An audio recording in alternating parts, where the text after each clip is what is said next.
the single responsibility principle is just a piece of very good advice on how to build systems, and it specifies that any particular class should have just a single reason to change. Now, I know that sounds cryptic, so let me give you an example of something that you might build. Let's suppose that you want to make a journal where you write down your most intimate thoughts. So you make a class called journal, and you have a bunch of entries in the journal. So we'll have a private read-only list string of entries in your journal that's going to be initialized so that we don't get any null reference exceptions. We're also going to keep a count of all the elements, so private static int count equals 0. Now, given that we have this journal, we might want to add entries to this journal. So I might have a method called add entry, like so, and here I'm going to add an entry, which is just a bunch of text. And what I'm going to do is I'm going to say entries dot add. Let's say I want to have the number of the entry, so plus count here, and I'm going to have the entry itself, that would be the text, and I will return also the actual position of that particular entry. By the way, that's a memento pattern that we're going to take a look in quite a while. So in addition to having this add entry, you might also want to remove the entry using that index.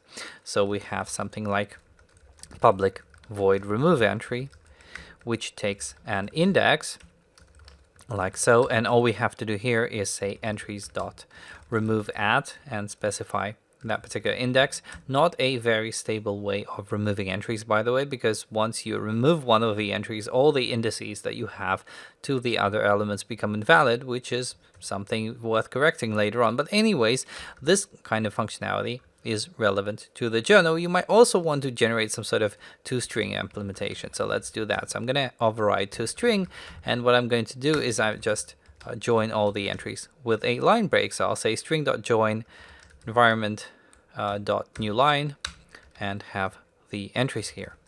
So these are my entries, and I can start working with them. So I can make a journal. So here down below, what we can do is we can say var j equals new journal. We can add a bunch of entries, so I can say j.add entry. By the way, I hope I didn't make it private. So j.add entry, let's say I cry today, very sad journal, and then another entry, let's say I ate a bug. So these are the two entries, and we can now right line the actual entries. So we can say right line j, that will call to string obviously, and we can execute this, and hopefully everything goes fine. We get our output, fingers crossed. Okay, so build succeeded, and here are the two outputs. Now all the methods inside journal actually relate to the journal, so we're adding entries in the journal, we're removing entries, and in addition we're kind of printing them to the command line or whatever. We're just outputting them to a string. Now let's suppose that you also want to persist the journal. You might want to save it to a file. So typically the kind of things that people might do is actually start making methods right here. So you make a method called save, and this save would take maybe the file name.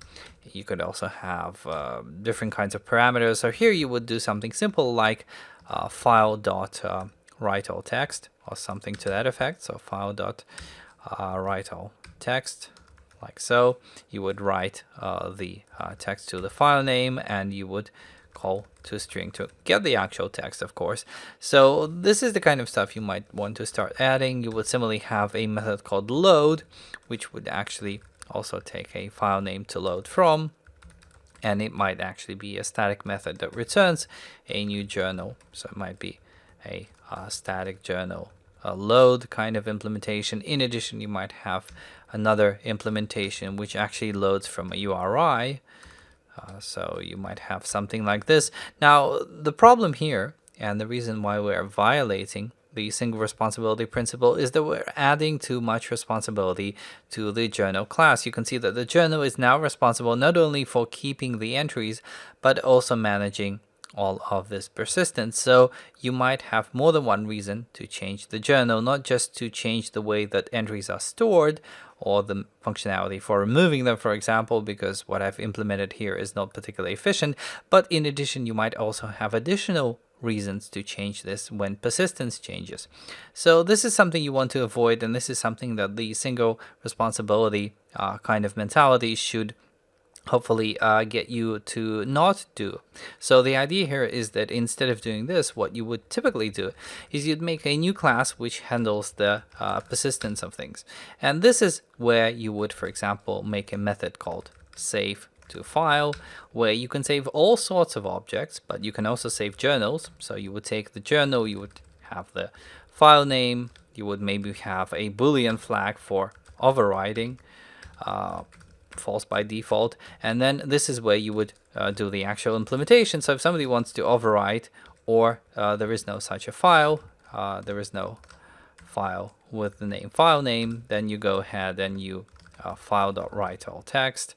You write all text with the file name, and once again journal dot toString. Well, we called it J, so j.toString, and that's how you would serialize the whole thing. So now we need two classes for persisting a journal, not just the journal itself, but also this persistent class. But the consequence and the kind of side effect of this is that you now have a separation of concerns. So the journal is concerned with keeping a bunch of entries, and the persistent class is concerned with saving whatever object it's being fed, whether it's a journal or something else, to a file or maybe to some web storage somewhere. So you would say varp equals new persistence, like so, and then you would specify the file name. So var file name equals, and then some file name. So let's say ctemp journal.txt, and then of course you can actually say p.save to file. You can specify the journal, the file name, and maybe if you want to override, you specify true. And once this is done, we might want to display what actually went on in there. So we can say process.start. So we can just look at the file name and see that it actually works. So if I execute this, you can see that the file has been saved. Here is journal.txt, and here is its actual textual context. So everything works just as we expected. So the whole point of the single responsibility principle is that a typical class is responsible for one thing and has one reason to change.